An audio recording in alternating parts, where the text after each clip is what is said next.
দর্শক, এখন রয়েছে সুপার গ্রুপের সৌজন্যে দেশের পুঁজিবাজার পরিস্থিতি নিয়ে বিশেষ আলোচনা। আর এই আলোচনার জন্য আমাদের সঙ্গে যুক্ত হচ্ছে ঢাকা স্টক এক্সচেঞ্জের বর্তমান পরিচালক এবং সাবেক প্রেসিডেন্ট মোহাম্মদ রকিবুর রহমান।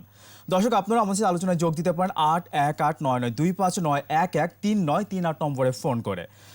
জনাব রকিবুর রহমান, আপনাকে স্বাগত একুশে বিজনেসে। জি, আসসালামু আলাইকুম। ওয়ালাইকুম আসসালাম। অনেকদিন পর একুশে বিজনেসে আসলাম। জি জি, নতুন বছরের প্রথম সপ্তাহটা আমরা পার করছি এবং এই সপ্তাহের একটি কার্যদিবস আমরা দেখলাম যে 10 বছরের মধ্যে সর্বোচ্চ লেনদেন 2,500 কোটি টাকা লেনদেন। কিভাবে দেখছেন? এবং সাম্প্রতিক সময় আমরা দেখলাম বিভিন্ন পত্রপত্রিকায় আমরা দেখলাম যে আপনার কিছু মন্তব্য, সেখানে আপনি লিখেছেন যে গতিশীলতার পথে পুঁজিবাজার, সেখানে কতটা সতর্কতার সাথে আসলে বিনিয়োগ করা উচিত, এরকম ফরম্যাটে আপনি মন্তব্য করেছেন। তো এই বিষয়গুলো একটু জানতে চাই আপনার কাছ থেকে। অসংখ্য ধন্যবাদ।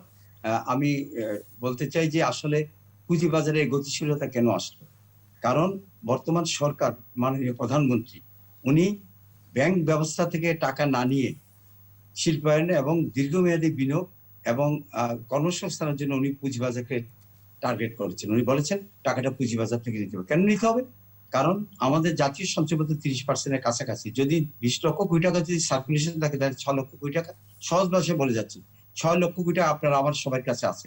এই টাকাটা যদি আপনি উৎপাদন এবং ইন্ডাস্ট্রিয়ালাইজেশনে না আনতে পারেন, তাহলে কি হবে? এরা অনুৎপাদনশীল খাতে চলে যায়। পৃথিবীর সব দেশে এই জন্য পুঁজিবাজার।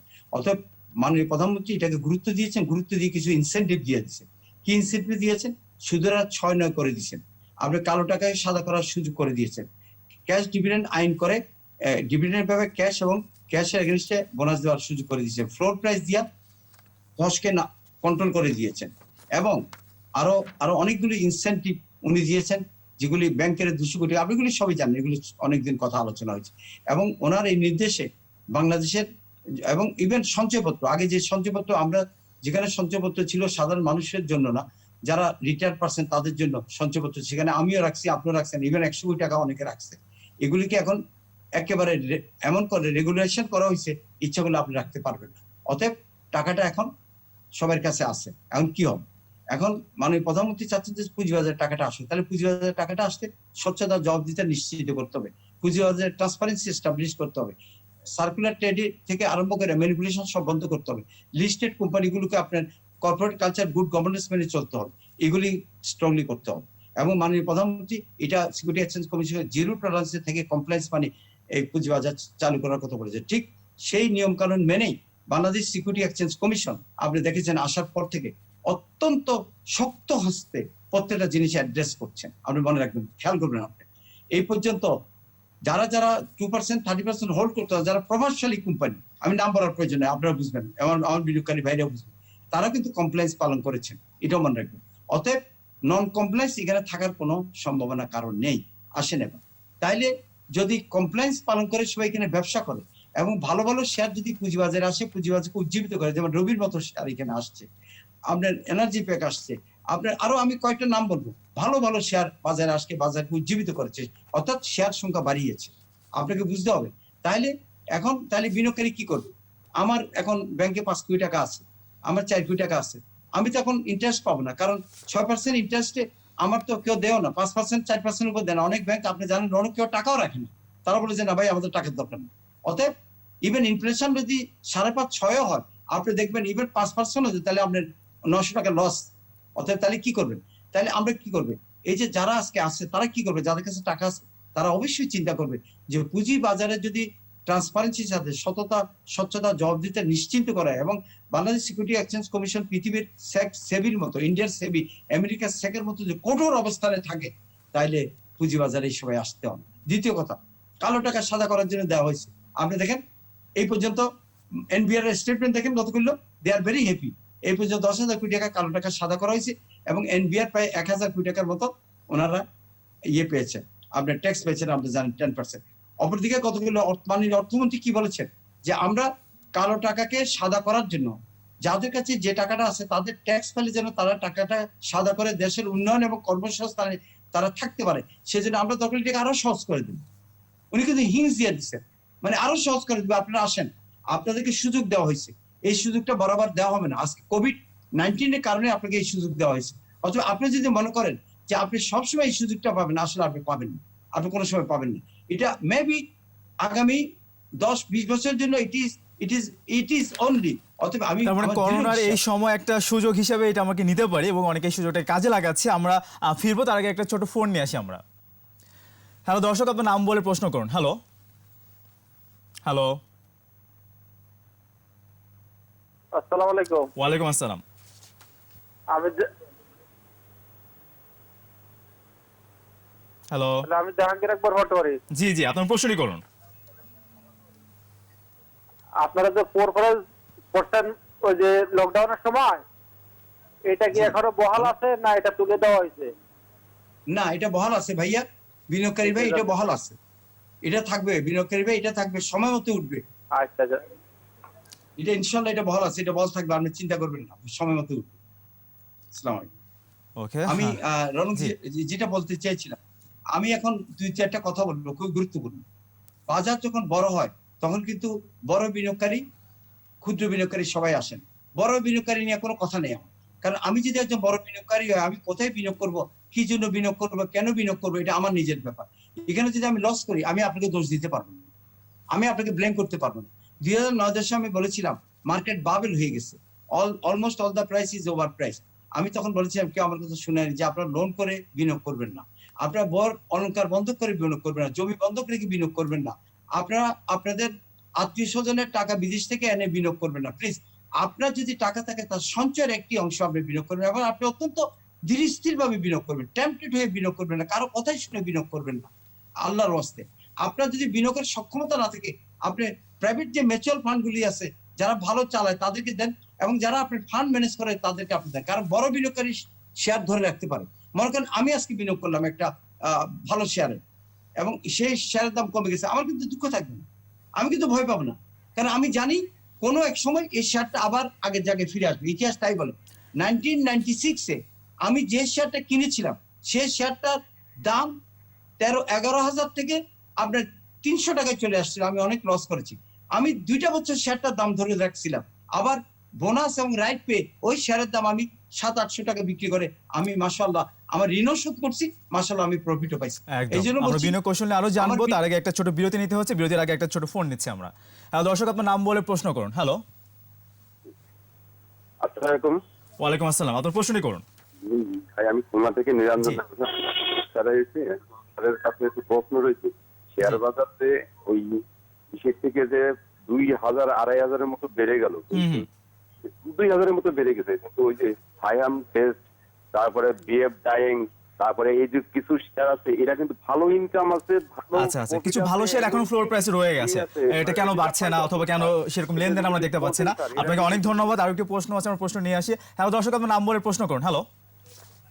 উপস্থাপককে আমি জানাতে চাচ্ছি যে জেড ক্যাটাগরি শেয়ার একবারে ফেস ভ্যালুর নিচে পড়ে আছে, যেমন টুঙ্গাই, জেনারেশন নেক্সট, এ তো 2-3 বছর আগে আইপিও তে সেকেন্ডারি মার্কেটে আসছে, কিন্তু এগুলির অবস্থা খুবই খারাপ।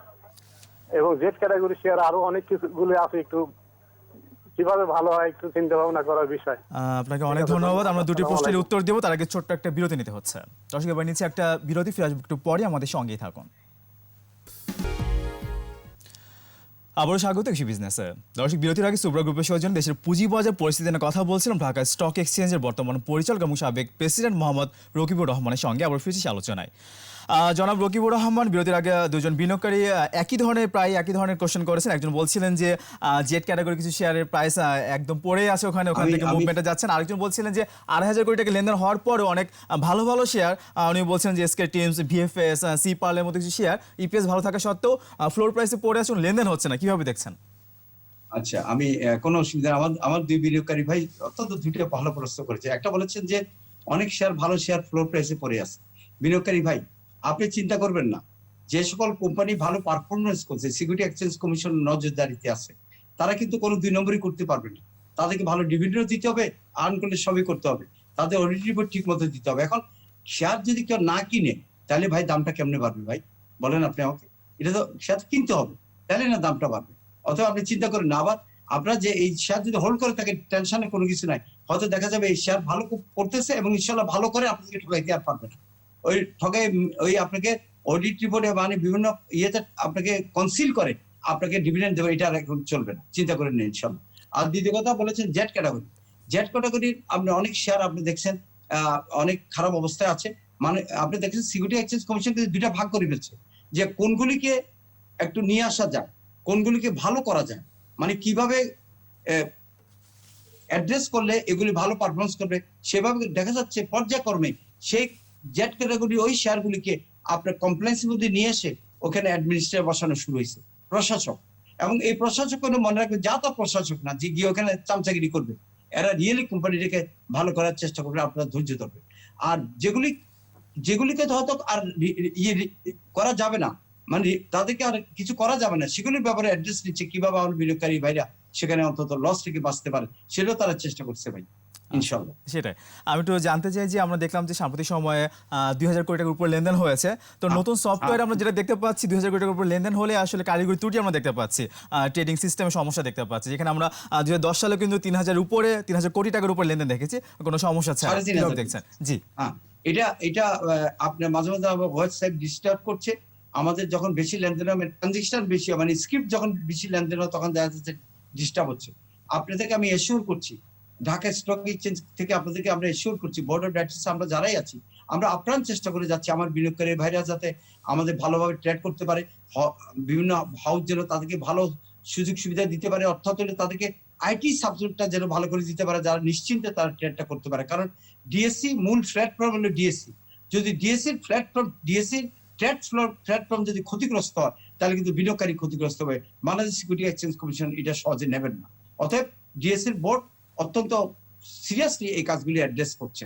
আর দ্বিতীয় কথা হলো আমি একটা কথা বলতে চাই, আমি বাংলাদেশ সিকিউরিটি এক্সচেঞ্জ কমিশনকে বিনীত একটা অনুরোধ করবো যে ডিএসসির ওয়েবসাইটে, যেটা মাননীয় চেয়ারম্যান শুরু করতে যাচ্ছেন, যে ডিএসসির ওয়েবসাইটে সকল কোম্পানির একবারে লেটেস্ট থাকতে হবে ইনফরমেশন, যে বোর্ড অফ ডাইরেক্টরস কয়জন আছে, তাদের 2% শেয়ার আছে কিনা, তাদের 30% শেয়ার আছে কিনা, এবং তাদের অডিট রিপোর্ট ঠিক আছে কিনা, তাদের ঠিকমতো রিপোর্টগুলি দিচ্ছে কিনা, তাদের গ্রোথ কি, তাদের লস কি, তাদের প্রত্যেকটা আপগ্রেড করে থাকবে, যাতে একটা বিনিয়োগকারী দেখে সিদ্ধান্ত নিতে পারে। এবং বাংলাদেশ সিকিউরিটি এক্সচেঞ্জ কমিশন এই কাজটা করতে যাচ্ছেন। দ্বিতীয় কথা, বাংলাদেশ সিকিউরিটি এক্সচেঞ্জের স্বাধীন পরিচালক বসাচ্ছেন, আপনি চিন্তা করেন না এই পরিচালক কিন্তু আগের পরিচালক না, যে আপনার কর্মচারী আপনার বন্ধু বান্ধব এক ব্যাংক থেকে আরেক ব্যাংকে নিয়ে আসছেন আরেকজনকে, আপনাদের সামসাগিরি করে ওইখানে আপনাদের কথা মতো চলবে, এই পরিচালক ভুলে যান।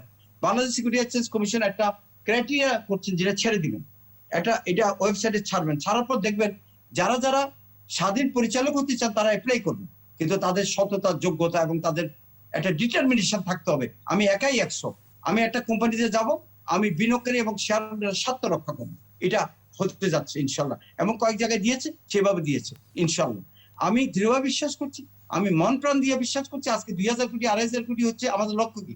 আমাদের লক্ষ্য আগামী 3 বছরে 5000 কোটি টাকার স্বপ্ন, আমাদের 5000 কোটি টাকা আমাদের হবে। আমাদের অর্থনীতি এত ভালো আর আমাদের কোনো কন্ট্রিবিউশন নাই, এখন কত হয়েছে? 15% হয়েছে বোধ, 15-16 হয়েছে বোধ, Ronak ji contribute to the capital market হয়তো 15%, হয়তো আমাদের মার্কেট ক্যাপিটালাইজেশন হয়তো বাড়ছে 2-3 বিলিয়ন রবির কারণে, মাশাআল্লাহ। তো আমার কথা হলো যে আপনারা নিশ্চিন্ত থাকেন, বিনিয়োগকারী ভাইরা আপনারা কোনো টেনশন করবেন না। আরেকটা যে মনে রাখবেন, ফ্রি ফ্লোট শেয়ার যত বেশি থাকবে সে শেয়ার তার নিজের গুণে উঠতে হবে। হ্যাঁ, এখন মনে করেন যে একটা শেয়ার ফ্রি ফ্লোট শেয়ার উঠছে, আমি একটু বেশি দামে কিনে ফেলছি একটা ভালো শেয়ার, আমি নাম বলার আমার দরকার নেই, ফ্রি ফ্লোট মানে শেয়ার বাজারে বেশি, ওরা তার নিজ গুণে উঠবে, নিজ শক্তিতে উঠবে, ভয় পাওয়ার কিছু নাই। আমি একজন বিনিয়োগকারী, আমি ধরে রাখবো। কিন্তু আমার ছোটখাটো বিনিয়োগকারী ভাইরা 5-10 লাখ টাকা নিয়ে আপনারা যারা আসেন, আপনাদের আমি বারবার বিনীত অনুরোধ, আপনারা টেম্পটেড হবেন না, আপনারা নিজেরা খুব সাবধানে বিনিয়োগটা করবেন। আমি 2009 বলি সেটা জানতে যাচ্ছি একদমই শেষের দিকে, আমি একটু বিনিয়োগ কৌশলটা একটু জানতে চাই, এই মুহূর্তে বিনিয়োগ কৌশলটা আসলে কেমন হওয়া উচিত একদম শেষের দিকে? বিনিয়োগ কৌশল একটি হওয়া উচিত যে আপনি যখন যে দামে শেয়ারটা আমাদের বেলা আমরা বলবো না, বড় বড় বিনিয়োগকারী যারা আছে, প্রাতিষ্ঠানিক বিনিয়োগকারী যারা আছে, বিদেশি বিনিয়োগকারী যারা, আপনি জানেন অনেক বিদেশি বিনিয়োগকারী বেড়েছে, আপনি জানেন তো ইনভেস্টমেন্ট, জি তো তারা তো বাড়বে, তারা দেখছে এখানে আসছে, তারা এটা ভবিষ্যৎ দেখতেছে, আজকে তারা দেখতেছে এটা 1 টাকায় আছে, তারা চিন্তা করে দেখতেছে আজকে এটা টান ভলিউম দেখছে 2500 কোটি, তারা স্বপ্ন দেখতেছে 5000 কোটি। এটা হইতে গেলে তারা দেখছে একটা ভালো company, free float company, share দাম আছে এত, তারা দেখছে মাশাআল্লাহ এটা উঠবে, এই জন্য তারা বিনিয়োগ আসছে। আমি বিনিয়োগ কৌশল একটি কৌশল হওয়া উচিত, সেটা হলো আপনাকে বুঝে,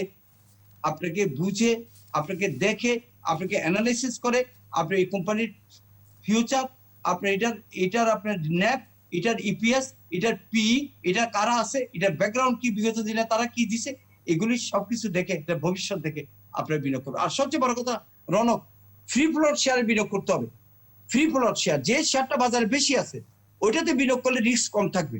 আর ওই যে আপনি যদি এখন শেয়ারে কৃত্রিম সংকট সৃষ্টি করেন, মনে করেন একটা কোম্পানির শেয়ার আছে মাত্র 0.1%, তার নিচে, এখন এটা কৃত্রিম সংকট, টান মারলে বাইরে যাবে না, আমরা 10 জনের টান মারলে উপরের দিকে উঠে যাবে না, তার আপনি ঢুকে মারা যাবেন, আপনি ওইটাতে ঢুকবেন আর ওরা আপনার উপর দিয়ে বাইরে যাবে। অতএব প্রিয় বিনিয়োগকারী ভাইরা, আপনার যে বিনীত অনুরোধ, আপনারা টেম্পটেড হইেন না, আপনারা একেবারে অস্থির হইেন না। বাজার আছে, বাজার থাকবে, বড় বড় বিনিয়োগকারী আসতেছে। সরকার যে পলিসি ঘোষণা করেছে, ব্যাংক থেকে টাকা নেওয়া যাবে না, ব্যাংক আর কাউকে টাকা দেবে না। আর ওই আপনার অ্যাসেট ভ্যালুয়েশন কোম্পানি 2 নম্বর দেখাইয়া 5 কোটির টাকা 10 কোটি 50 কোটি জায়গার দাম দেখাবে। দুনিয়ার জাল পাল সরকারি দেখছেন তো পত্রিকায়, বণিক বার্তায়, যে বিগত দিনে 60% জমি দিছে কিসের জানেন? সরকারের সব খাস জমি দখল করে ওগুলি দিছে, মর্টগেজ দিছে, সেগুলি মর্টগেজ দিছে। কোত্থেকে আপনি উদ্ধার করবেন ওই টাকা? এই জন্য তো বলছিলাম যে যারা ইচ্ছাকৃত ঋণ খেলাপি তাদের লাইফ স্টাইলে হাত দেন, তাদেরকে দেউলিয়া ঘোষণা করেন। দেউলিয়া ঘোষণা করে লাইফ স্টাইলে হাত দিলে দেখবেন ভয় টাকা দিয়ে দিবে, ওই জেলে টেলে দিয়ে কোনো লাভ হবে না। অতএব বিনিয়োগকারী ভাইরা, আমি বলবো আমরা যে জায়গায় আছি, Bangladesh security exchange commission regulator, super regulator, তার এত ক্ষমতা আপনারা কল্পনা করতে পারবেন না। আমরা সেটাই প্রত্যাশা করবো যে তারা অনেক ইতিবাচক সিদ্ধান্ত, অনেক দ্রুত সিদ্ধান্ত আমরা দেখতে পাচ্ছি তারা নিচ্ছে, তাদের সিদ্ধান্তে আরো পুঁজিবাজার আসলে আরো গতিশীল হবে সে প্রত্যাশা করছে, এবং ইনশাআল্লাহ, সেক্টরস মুভমেন্ট আমরা ইনশাআল্লাহ। আরো বেশি দেখতে পাবো সে প্রত্যাশা নিয়ে শেষ করছি। ইনশাআল্লাহ। আপনাকে অনেক ধন্যবাদ আমাদেরকে সময় দেওয়ার জন্য। ওকে, আমাকে নিয়ে আসার জন্য অসংখ্য ধন্যবাদ। আসসালামু আলাইকুম ওয়া রাহমাতুল্লাহি ওয়া বারাকাতুহু।